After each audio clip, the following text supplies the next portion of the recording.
The next speaker is Professor Albie Henning, Elizabeth Henning.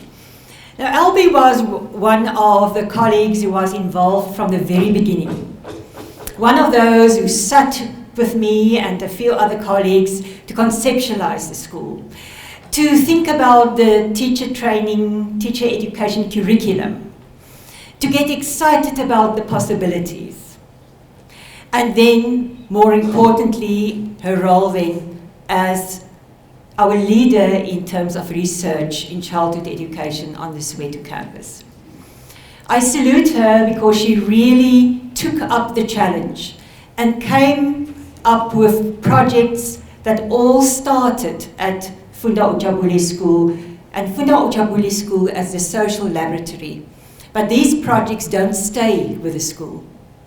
We start here and we move far beyond what we do in Funda UJabule School. So Albie, over to you.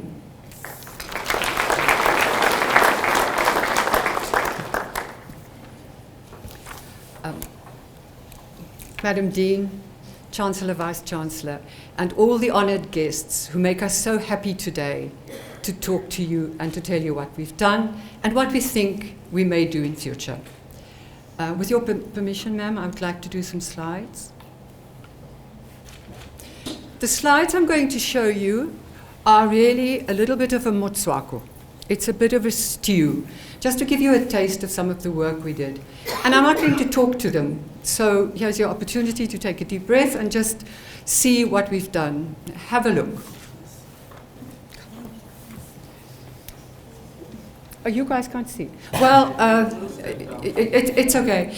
It's not really that important. But first of all, I would like to say to you, we at the University of Johannesburg Soweto campus, in the childhood education program area, and to this wonderful school, we never work alone. We are part and parcel of the South African Association for Research in Early Childhood Education, a new organization that started under the leadership of Dr. Green sitting here. We are part and parcel of Saraisi. I think we must do the slides properly.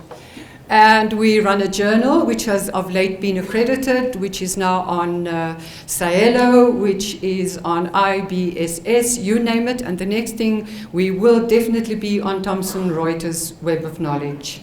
This is the seriousness of our work. We publish it, we edit work, we have special issues. There's a brilliant special issue, I think, coming out with a guest editor. That's why I can say it's brilliant. I'm not the editor this time. With Nick Taylor and Tabu Malugwane on the work that has been done in policy and the statistics involved in places like RECEP. And by the way, can I put in a footnote? Why is it that an economics institute must tell the educationists in this country what's going on? That really, really bothers me, which is why we are now pushing for high-level quantitative research here in this school, on this campus, and I'll tell you about it. So here's our school, the building, and if you can read up there for those of you, we have a mantra or a type of meme, which is matric begins in grade 1. I don't think quite in grade R, I think then it's a little bit different. But it's also a rhizome, and a rhizome is that part of a plant which grows underground, and when next you see it's popped up. Now that's how we work. Yeah, there sits part of a rhizome right next to me. Professor Gravid, you, Professor Rensburg, Professor Parek, Mrs. Maboya, Khadija Petker, Mamsi Darling, Mamsi Parvati Naidu, who worked at this school like you have never seen people work before. Buying, getting things ready so that here I come, I'm just a researcher, and I can just walk in and do this work because everything is there. For you people, we owe so much thanks. Right, next slide. Yeah. We also made a film, which I can't show you the trailer of because there won't be time, but maybe if you stay afterwards, we can have a look at the trailer. We make films about the work we do, about the knowledge work we do, not to teach children or to teach teachers, it's knowledge work. This is an example of the type of statistics we use when we standardize tests. It's rush modeling. We all had to regroup and learn from scratch how to do all of this, and we're making good progress. This is a typical example of the test that I'm going to speak about just now, of how at different levels of competence we can see how a grade R or grade 1 child is getting to grips with the most difficult, the most maligned, the most feared subject of all, namely mathematics. And so this is for me quite an important slide. I think in education in our country and in different parts of the world, we do a lot of guesswork, and we think we know, and we say this is our theory, but actually we're doing no more than stating a hypothesis. So today we're going a little bit further than that. Dear colleagues, ladies and gentlemen, when this school started and when this department started, we didn't know what to research.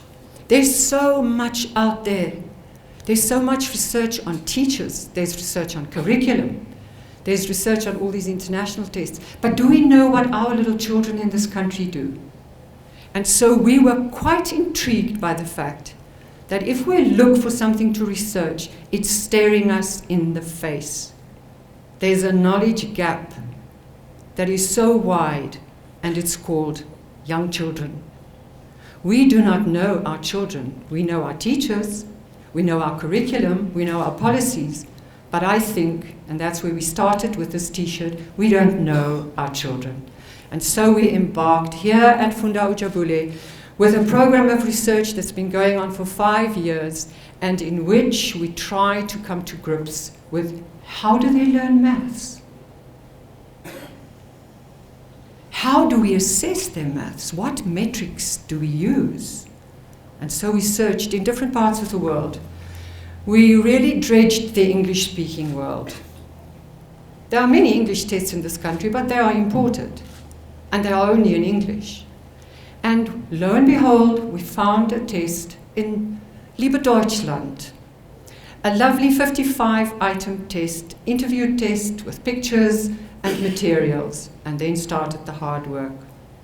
How are we going to take a German test and make it Sesotho, isiZulu, English and Afrikaans? But we did it, and 3,000 tests later, and I must just add that each test takes up to 45 minutes of interview. Can you imagine the funding involved? Can you imagine what the NRF, Xenex Foundation and other foundations have helped us with so that we can do it? Can you imagine what we would have done on our own without the help of JET Education Services, who do our field work with us with a marvelous multilingual team and a field work manager that is unequaled in the country, and I have to mention her name, Rulien Herold. We standardized a test in this country, and it is not done, it hasn't been done in 30 years, and I don't even think before that. For young children, we can now, with great conviction, say if we test a young child in any of these 4 languages, on this test, that the child struggles here and there on that level and so forth. I will not give you the details, but if you're interested, do come and talk. We are at the moment norming this test, which is proving to be extremely difficult due to the fact that the quintile system of schools from 1 to 5 is not really so in practice, but we will find solutions. So here we have research product of one of our projects. I'm just telling you about the one. But why we are extremely gratified about this one is because we have a knowledge product that is tangible, that is usable, and that is welcomed by the education departments, their educational psychologists who do not know how to diagnose a young child because there are no tools to diagnose with. Imagine if you're a doctor and a kid comes into your room and presents with some temperature and some unease. But you don't know how to diagnose because you do not have the knowledge and you do not have the tools. Well, with the help of wonderful researchers sitting up there from the Childhood Education Department, Dr. Lara Rajput, Professor now, and others, with the help of wonderful postgraduate students, we now have a tool. And I think it is a game-changing tool in this country. And if you hear the word standardized, Please do not think that we are running a standardized test to measure a system like they do in the US with the new core system, or even the ANAs, which I don't have a problem with, by the way. We have a test that can tell you this little child is stuck on level 1.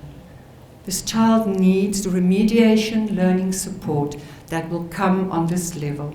And with the help of our German collaborators, and of late also our Finnish collaborators, we are soon to publish a set of materials that work on the same principle as the test. Now I see that time is slowly running out, so I will stop there with this test. But you will ask me now, that was your first 5-year plan. Now what about your second 5-year plan? Here it is. We are now focusing no longer on the small children, but on the intermediate phase children, the ones who sang here this morning. We are going to check out their ability to use the English language. Yeah, I know we have issues with it, but it is the language that is used. And how it helps them to understand, to read and write science, biology, physics, chemistry, astronomy. How to read and write and do science, technology, engineering and mathematics combined with language. We're going to call it STEML, and we're going to collaborate with colleagues in another faculty at the university. And so we're going to try and develop a model of integrated intermediate phase teaching, and with it, of course, learning, in which these components of the curriculum are integrated so that children read more mathematics, read more science, read more engineering, and read more astronomy in English, and discuss it, if they so feel, with their teachers in their home languages. So this is our next 5-year project, and I hope that you will all bless it. And for that, we also need lots of postgraduate students. That is the dilemma of education. We do not have full-time postgraduate students. They have to teach, because most of them have to provide for a whole family. And we need a lot of money. I'm sorry, I'm begging. To fund full-time postgraduate students in education so that they can be nurtured to become knowledge makers. Because they can't do it if they sit in a school and teach, come home, work with the family, and then there are no joules left, joules, even kilojoules left, for them to read hard scientific stuff and to become a scholar. Now, in this university, on this campus, in this flagship, we hope to put another flag up very soon, because we will have specifically African language students to be our master's honors and our new PhDs. Thank you so much for listening to this little report.